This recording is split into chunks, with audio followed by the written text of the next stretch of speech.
नमस्कार दोस्तों आप सभी का हमारे YouTube चैनल पर बहुत बहुत स्वागत है। दोस्तों 22 अप्रैल 2023 को ज्योतिष संसार में एक बेहद चमत्कारी घटना घटित होने वाली है, क्योंकि इस दिन पर देवताओं के गुरु बृहस्पति अपनी राशि परिवर्तन करने जा रहे हैं और वह मीन राशि से मेष राशि में गोचर करेंगे। और दोस्तों मेष राशि में पहले से ही वहाँ पर सूर्य, बुध और राहु विद्यमान है। और यहाँ पर जो है गुरु राहु चांडाल योग बनेगा तथा चतुर्ग्रही योग बनेगा, जो कि विश्व के सभी जातकों को प्रभावित करेगा। तो दोस्तों ये घटना बहुत ही संयोग से बनती है, कभी कभार ऐसी घटनाएं घटित होती हैं, तो यह आपके जीवन में भी उतार चढ़ाव लाएगी, आपको भी शुभ अशुभ फल प्रदान करेगी। आपको बता दें दोस्तों कि गुरु बृहस्पति, जिन्हें देवताओं का गुरु कहा जाता है और वैदिक ज्योतिष में सबसे शुद्ध दृष्टि वाला शुभ ग्रह माना जाता है, 22 अप्रैल 2023 को प्रातःकाल 3:33 पर अपनी स्वराशि मीन राशि से निकलकर अपनी मित्र राशि यानी मेष राशि में प्रवेश करेंगे। जब देवगुरु बृहस्पति मेष राशि में प्रवेश करेंगे उस समय वह अपनी अस्त अवस्था में होंगे, क्योंकि 28 मार्च से बृहस्पति मीन राशि में अस्त अवस्था में आ जाएंगे और फिर 27 अप्रैल प्रातःकाल 2:07 तक अस्त अवस्था से बाहर निकल आएंगे। जब बृहस्पति का गोचर मेष राशि में होगा तो वहाँ पर पहले से ही उपस्थित राहु बृहस्पति से संयोग करेंगे और इन दोनों की यह युति गुरु चांडाल दोष का प्रभाव भी दिखाएगी। साथ में दोस्तों वहाँ पर बुध और सूर्य पहले से विराजमान हैं और बृहस्पति के जाने से मेष राशि में 4 ग्रह विद्यमान हो जाएंगे और इस प्रकार यहाँ पर चतुर्ग्रही योग बनेगा और चारों ग्रहों की ऊर्जा एक साथ संयुक्त होकर जातकों को प्रभावित करेगी। बृहस्पति 4 सितंबर को 4:58 पर वक्री अवस्था में आ जाएंगे और वर्ष के अंतिम दिन यानी 31 दिसंबर 2023 को प्रातःकाल 7:08 पर वक्री अवस्था से बाहर आएंगे। वैदिक ज्योतिष के अनुसार बृहस्पति का राशि परिवर्तन बहुत महत्वपूर्ण प्रभाव देने वाला माना जाता है, क्योंकि देवगुरु बृहस्पति की दृष्टि अमृत के समान होती है और यह जिन भावों पर अपनी दृष्टि डालते हैं उनकी वृद्धि करते हैं। वैसे भी यह एक वृद्धि कारक ग्रह है। इस प्रकार बृहस्पति का मेष राशि में गोचर सभी राशियों में जन्मे लोगों पर अलग अलग रूप में प्रभाव दिखाएगा।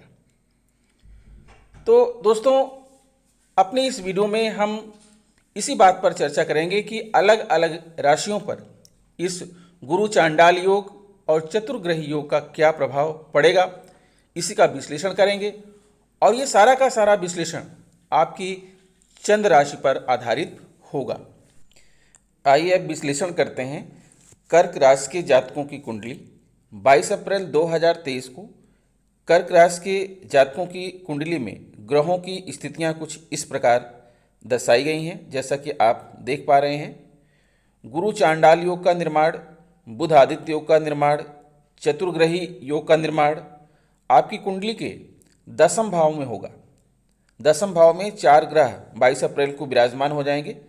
वहाँ पर सूर्य, बुध और राहु पहले से ही हैं और 22 अप्रैल को जो है गुरु बृहस्पति आपके मेष राशि यानी 10वें भाव में गोचर करेंगे और यहाँ पर बनेगा गुरु राहु चांडाल योग, सूर्य और बुध के साथ बुधादित्य योग और 4 ग्रहों का यहाँ पर होना बन रहा है चतुर्ग्रही योग। साथ ही बाकी चीज़ें आप यहाँ पर देखिए, आपके यहाँ पर द्वादश भाव में मंगल, जो कि प्रथम भाव के स्वामी हैं, द्वादश भाव में विराजमान कर रहे हैं और मंगल की दृष्टि जो है आपके 6ठे भाव पर पड़ रही है। ठीक इसी प्रकार से शनि आपके यहाँ 8वें भाव में विराजमान है और इनकी दृष्टि जो है आपकी 2य भाव पर पड़ रही है। केतु यहाँ पर आप देख पा रहे हैं 3य भाव में विराजमान होते हुए आपके 9वें भाव पर दृष्टि डाल रहे हैं। शुक्र जो है 2य आपके एकादश भाव में है और आपके 5वें भाव पर दृष्टि डाल रहे हैं। तो आपकी कुंडली में इन ग्रहों का कैसा होगा असर, आइए हम एक एक करके विचार करते हैं। तो सबसे पहले तो हम मंगल का विचार करते हैं। मंगल जो है आपके यहाँ पर द्वादश भाव में विराजमान है। द्वादश भाव क्या है, ये किस चीज़ को दर्शाता है?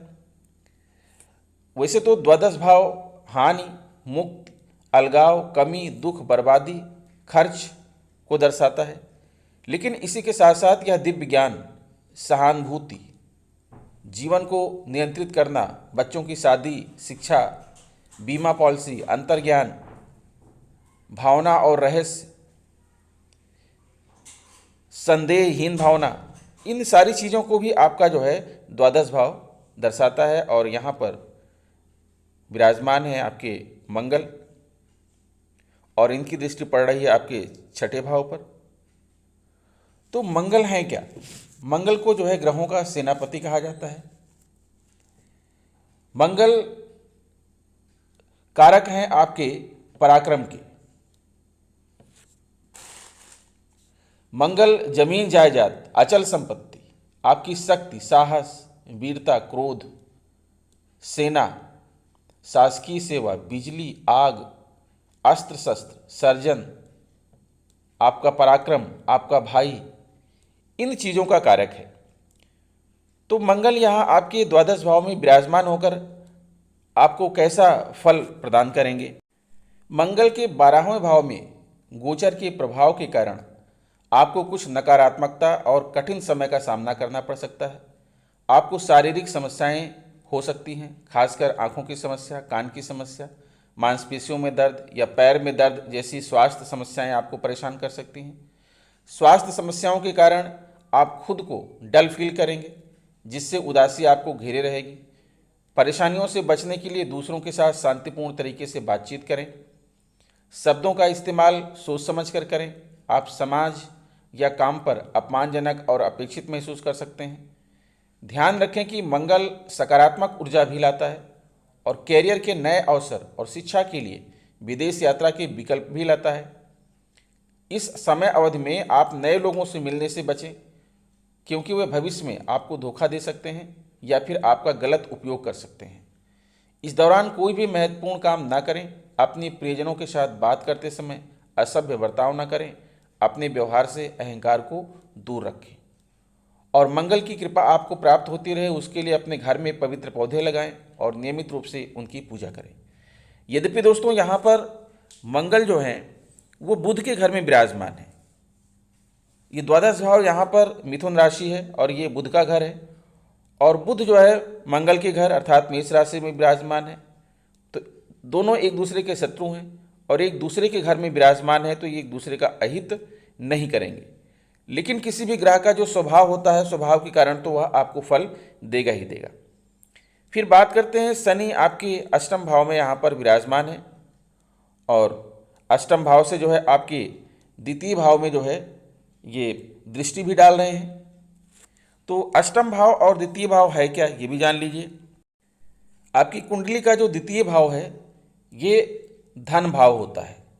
इसे भौतिक संपत्ति, वित्तीय कठिनाई, चेहरा, आपके शरीर का चेहरा, दांत, आपका भाषण, जीव, मौखिक गुहा, नाक और दाहिनी आंख, स्वास्थ्य संबंधी मुद्दे, आपके परिवार व रिश्तेदार, मान सम्मान, रिश्तेदार और दोस्तों के साथ हंसी ठिठोली का भाव होता है।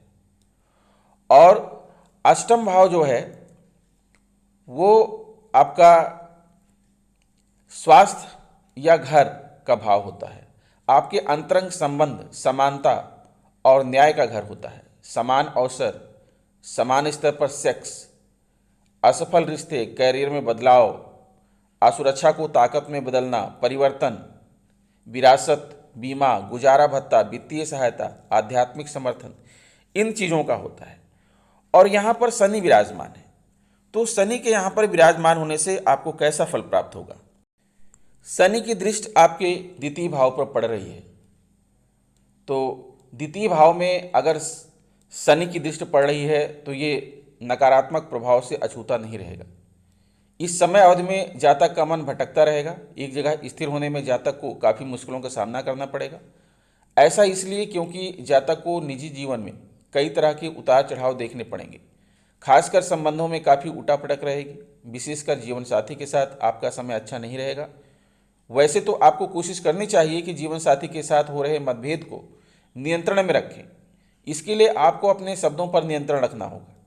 यदि आपको अपने जीवन साथी द्वारा कही गई कोई बात पसंद ना आए तो ऐसी स्थिति में आपको चाहिए कि उनकी बात को नज़रअंदाज करें। जीवन साथी के साथ किसी भी तरह की बहस का हिस्सा ना बने। ऐसा करके आप अपने बिखरे संबंध को संभालने में सफल हो सकेंगे। अगर आपने ऐसा नहीं किया तो स्थिति ठीक इसको उलट हो सकती है। यही नहीं, आपके अपने भाई बहनों के साथ भी रिश्ते बिगड़ सकते हैं। आप ऐसी किसी भी विपरीत स्थिति से सावधान रहें और अपने प्रियजनों के साथ सौहार्दपूर्ण रिश्ते की बनाने की कोशिश करें। ऐसा न किए जाने पर आपको भारी नुकसान भी उठाना पड़ सकता है। आपकी कैरियर की बात करें तो वहाँ भी आपको कुछ खास सफलता मिलने की संभावना कम बन रही है।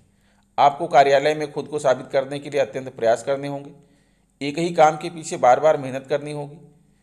इसके बाद जाकर आप वहाँ तक पहुँच सकेंगे जिस पद की आप कल्पना करते हैं, लेकिन आपको स्पष्ट कर दें कि यह आसान नहीं होने वाला। कार्यालय में स्थिति सही नहीं रहेगी, इस वजह से मन बेचैन रहेगा। इसका असर आपकी वित्तीय स्थिति पर भी पड़ेगा।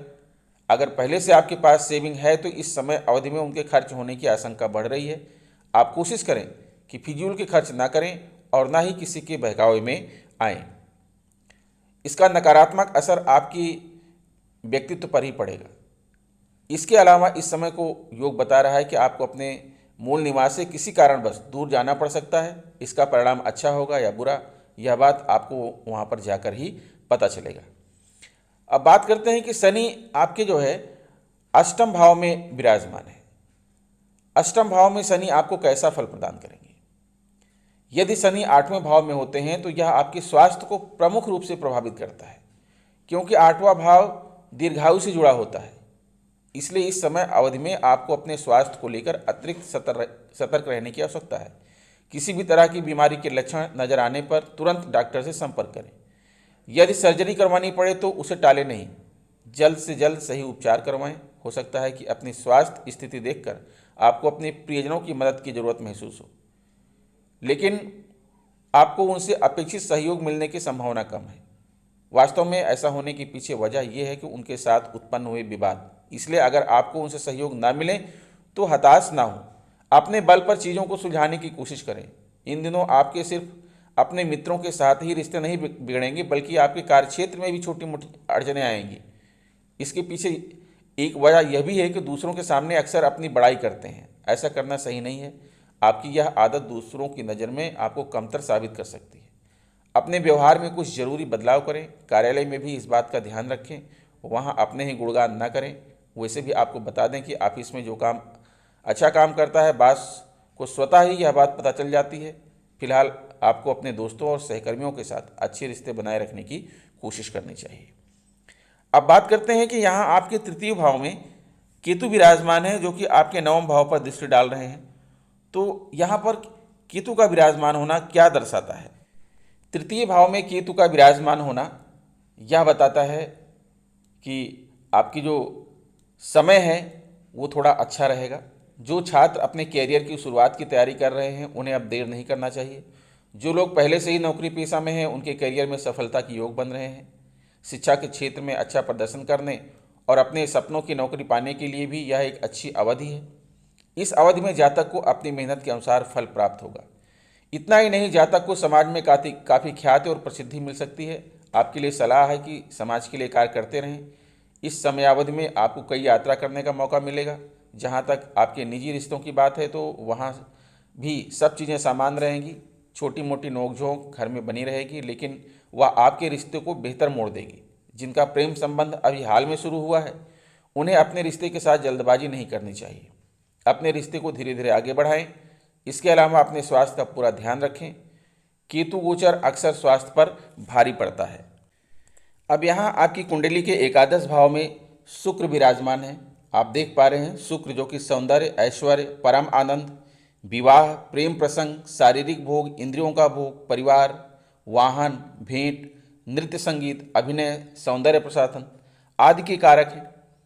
यदि कुंडली में शुक्र 11वें भाव में है तो जातक को धन, समृद्धि, स्थिरता और शक्ति की प्राप्ति होती है। इस भाव में शुक्र आर्थिक लाभ और स्थिरता लेकर आता है। इसका प्रभाव धन, सफलता और लोकप्रियता को आकर्षित करेगा। यही नहीं, आपके रिश्तों में सुधार होगा और जितनी भी वित्तीय समस्याएं अब तक आपके जीवन में आई हैं उन सब का हल होगा। इसी से आप अंदाजा लगा सकते हैं कि 11वें भाव में शुक्र का गोचर जातक के जीवन में अनुकूल समय लेकर आएगा। इस अवधि में आपकी समाज और करीबियों के बीच लोकप्रियता बढ़ेगी, संपत्ति खरीदने की संभावना भी बन रही है। इसके साथ ही शुक्र के सकारात्मक प्रभाव से लोगों को व्यापार या संपत्ति से कुछ आर्थिक लाभ भी मिल सकते हैं। दोस्तों, होता क्या है कि पूरे 9 ग्रह हैं आपकी कुंडली में जहाँ भी विद्यमान रहते हैं, कुछ जो है शुभ फल देते हैं, कुछ अशुभ फल देते हैं, लेकिन सभी की संचित ऊर्जा का जो परिणाम होता है वही आपको प्राप्त होता है। तो इस समय जो मेन योग बन रहे हैं उसके बारे में हम चर्चा करेंगे। जो आपका चतुर्ग्रही योग बन रहा है 10वें भाव में, 10वें भाव में आपका गुरु चांडाल योग बन रहा है, 10वें भाव में आपका बुध आदित्य योग बन रहा है और साथ में यहाँ परिवर्तन योग भी बन रहा है, क्योंकि मंगल बुध के घर में है और बुध मंगल के घर में है, तो यहाँ पर परिवर्तन योग हो गया। 4 तरह के योग आपकी कुंडली में बन रहे हैं। तो इसका जो है ओवरऑल इफेक्ट आपके जीवन पर क्या पड़ेगा। दोस्तों, यहाँ पर आप देख पा रहे हैं कि देवगुरु बृहस्पति आपके 9वें भाव और 6ठे भाव के स्वामी हैं। कर्क राशि से 10वें भाव में देवगुरु बृहस्पति का गोचर होगा। कार्य क्षेत्र में कोई बड़ा परिवर्तन कर सकता है। बहुत लंबे समय से आप जिस परिवर्तन की तलाश कर रहे थे, दोस्तों आपको बता दें कि जब कई ग्रह एक साथ आते हैं, उनकी युतियां होती हैं, तो उनकी जो ऊर्जा होती है, उनकी जो शक्ति होती है, उनका मिला जुला रूप जातक के ऊपर पड़ता है। तो यहाँ 4 ग्रह हैं, चारों ग्रहों की ऊर्जाओं का एक साथ सम्मिश्रण होने के बाद जो परिणाम होगा वो जातक के ऊपर पड़ेगा। तो यहाँ पर आपके लिए एक अच्छा संकेत है। बहुत लंबे समय से आप जिस परिवर्तन की तलाश कर रहे थे वह आपको इस दौरान प्राप्त हो सकता है, लेकिन थोड़ा सा आपको धैर्य भी रखना होगा।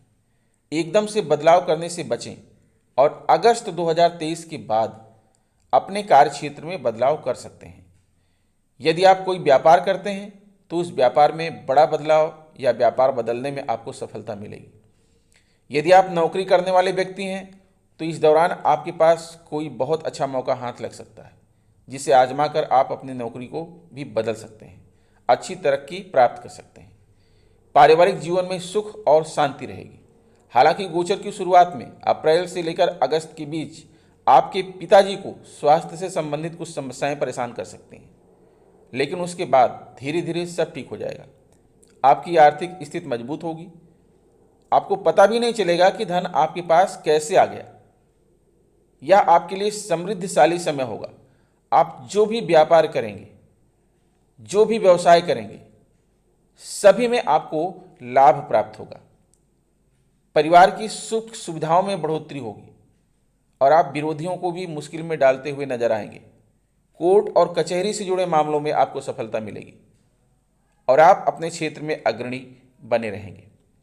गुरु बृहस्पति की कृपा आपके ऊपर बने रहे, इसके लिए बृहस्पतिवार के दिन केले के वृक्ष को जल चढ़ाएं और पीपल वृक्ष को छुए बिना जल अर्पित करें।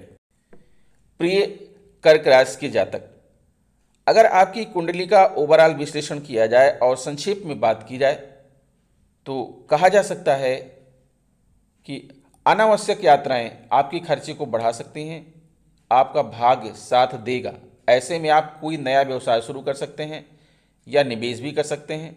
आपको पिता का सहयोग मिलेगा। इस गोचर के दौरान निर्माण या रियल एस्टेट उद्योग में काम करने वाले के द्वारा अच्छे रिजल्ट्स देखने को मिलेंगे। आप कुछ महत्वपूर्ण बिजनेस डील संपन्न करेंगे। घर खरीदने के इच्छुक लोगों या मौजूदा घर के पुनर्निर्माण की योजना बनाने वालों के लिए कुछ यूनिक बोनस उपलब्ध होंगे। माँ का आशीर्वाद सब कुछ ठीक कर सकता है, इसलिए कोशिश करें कि अपनी माँ के हाथ से ही कुछ खाएं। तो दोस्तों, आशा करता हूं कि यह वीडियो आपको अच्छी लगी होगी और गुरु बृहस्पति आपको सदा प्रसन्न रखें, निरोग रखें। आप जो है धन लाभ अर्जित करें, आपके परिवार में खुशियां आए। इन्हीं बातों के साथ विदा लेता हूं। मिलता हूं आपसे नेक्स्ट वीडियो में। तब तक के लिए नमस्कार।